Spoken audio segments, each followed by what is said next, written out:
बिहार में भूमि सर्वेक्षण के बीच एक दर्दनाक घटना सामने आई है और बताया जा रहा कि जहानाबाद में भूमि सर्वेक्षण के दौरान एक व्यक्ति की हत्या कर दी गई है और वह व्यक्ति झारखंड के बोकारो में रहता था, लेकिन उसे खबर मिली कि बिहार में जमीन सर्वे हो रहा है और अगर वह सर्वे में भाग नहीं लेगा तो सरकार उससे जमीन छीन लेगी। इसके बाद वह व्यक्ति झारखंड के बोकारो से अपने जहानाबाद के गांव पहुंचता है और वंशावली बनाने के दौरान ही उसकी हत्या हो गई है। और जैसी आशंका बिहार भूमि सर्वेक्षण के शुरुआत में ही पॉजिटिव इंडिया ने आप लोग को बताया था, वो सारी आशंकाएं अब कहीं ना कहीं सच साबित होती हुई प्रतीत हो रही है। और आखिर पूरा मामला क्या है, पूरा मामला इस 5 से 8 मिनट की रिपोर्ट में हम आपको बताने जा रहे हैं। इसके साथ ही साथ आपको हम सरकार की मंशा भी बताने वाले हैं और आपको बताते चले कि अब सरकार जमीन छीनने वाली है। और हमने पहले भी ये बताया था,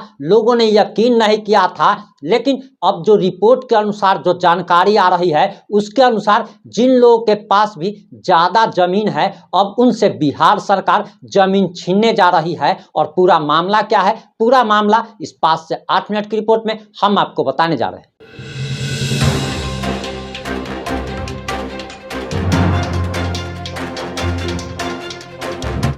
नमस्कार, मैं प्रिंस कुमार सिंह और आप देख रहे हैं पॉजिटिव इंडिया। इस वक्त की सबसे बड़ी खबर बिहार के जहानाबाद से आ रही है, जहां जमीन सर्वे के दौरान ही एक व्यक्ति की संदेहास्पद स्थिति में मौत हो गई है और उसके भाई ने मौत का आरोप गोतिया पर लगा दिया है, पटीदार पर लगा दिया है। और कहा जा रहा कि पटीदार ने जमीन हड़पने के लिए अपने परिवार के एक व्यक्ति की ही हत्या कर दी है। और पूरा मामला क्या है, पूरा मामला हम आपको बताने जा रहे हैं। और मीडिया रिपोर्ट्स के अनुसार जो जानकारी निकल के सामने आ रही है उसके अनुसार दरअसल बताया जा रहा कि बिहार में जमीन सर्वे का काम बिहार सरकार करवा रही है और जहानाबाद में जमीन सर्वे के लिए वंशावली बनवाने आए एक व्यक्ति की मौत संदेहास्पद स्थिति में हो गई है। और घटना कल्पा थाना क्षेत्र के धर्मपुर गांव की बताई जा रही है। मृतक की पहचान 55 वर्षीय अशोक सिंह के रूप में की गई है। मृतक के भाई ने अपने गोतिया वालों पर लोगों पर हत्या का आरोप लगाया है और कहा जा रहा कि गोतिया ने ही 55 वर्षीय अशोक सिंह की निर्मम तरीके से हत्या कर दी है। वहीं घटना के संबंध में बताया जा रहा कि मृतक अशोक सिंह झारखंड के बोकारो में रहते थे, वहां पर उन्होंने अपना घर भी बना लिया था, वो वहां पर नौकरी करते थे और अपने परिवार समेत बोकारो में रहते थे। लेकिन बिहार में जमीन सर्वे का काम चल रहा है और सरकार का कहना था कि जो लोग कागजात प्रस्तुत नहीं कर पाएंगे उनकी जमीन छीन ली जाएगी। और इसी के लिए वह बोकारो से चलकर जहानाबाद आए थे और बताया जा रहा कि वह वंशावली बनाने के लिए गांव आए थे। मृतक के भाई का आरोप है कि गोतिया के लोगों द्वारा पहले भी कई बार धमकी दी गई थी कि वंशावली सही से बनवाना, नहीं तो जान से मार देंगे। और अपने भाई के साथ वह भी घर आए हुए थे, लेकिन बाद में उनका भाई वापस बोकारो चला जाता है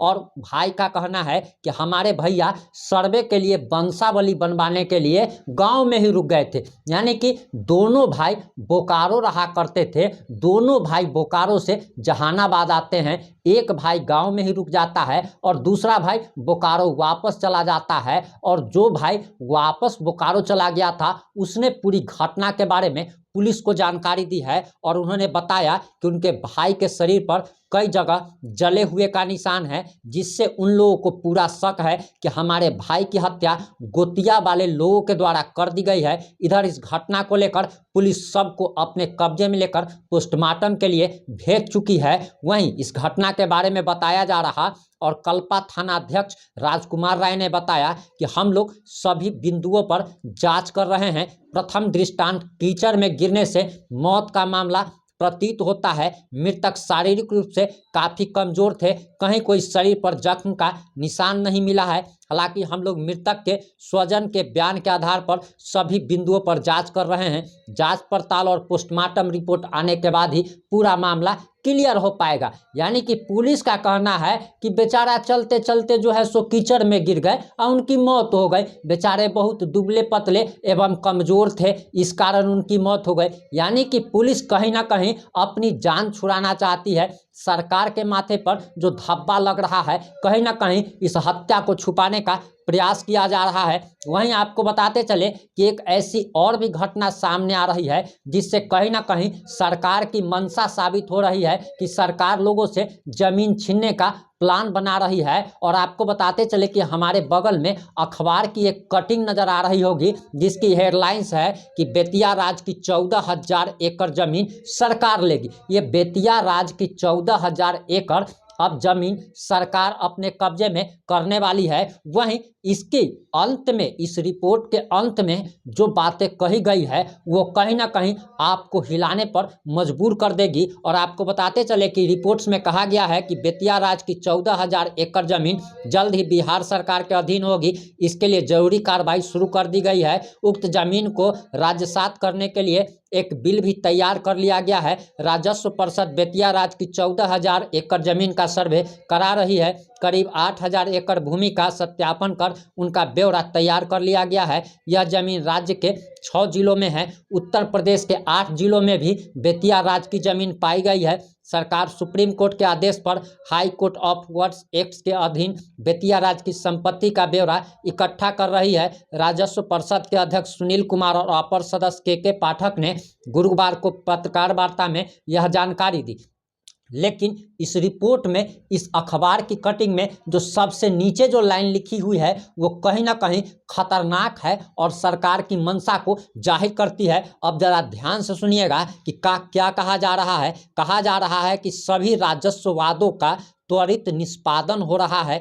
भू राजस्व प्रणाली को प्रभावी तरीके से लागू करने के लिए नया बोर्ड ऑफ रेवेन्यू बिल का प्रारूप तैयार हो गया है। यानी कि एक कानून जो है बिहार सरकार लाने जा रही है और इस कानून के तहत इसे विधानमंडल से पास कराने के बाद क्रियान्वित किया जाएगा। यानी कि इस कानून पर अमल किया जाएगा और बेतिया मोतिहारी समेत बिहार के सभी जिलों के सभी पुराने जमींदारों के जमीन पर सीलिंग एक्ट लगेगा।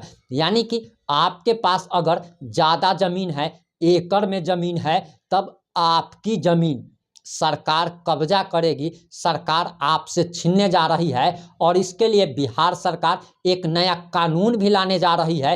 इससे आप सरकार की मंशा को भली भांति समझ सकते हैं। और हमने पहले ही कहा था कि बिहार में जमीन सर्वे के नाम पर सरकार अब समाज में उत्पात मचाने का काम कर रही है। जगह जगह से मर्डर की सूचना आ रही है। जमीन सर्वे के नाम पर हत्याओं का एक दौर जारी हो गया है, जो कि कहीं ना कहीं इस बात को दर्शाता है कि बिहार में पूर्ण रूप से जंगल राज कायम है और बिहार में भाजपा और जेडीयू की सरकार में महाजंगल राज आ चुका है। आप किस मुद्दे पर क्या प्रतिक्रिया है, अपनी प्रतिक्रिया जरूर दीजिएगा। जुड़े रहें हमारे साथ। जय हिंद, जय भारत।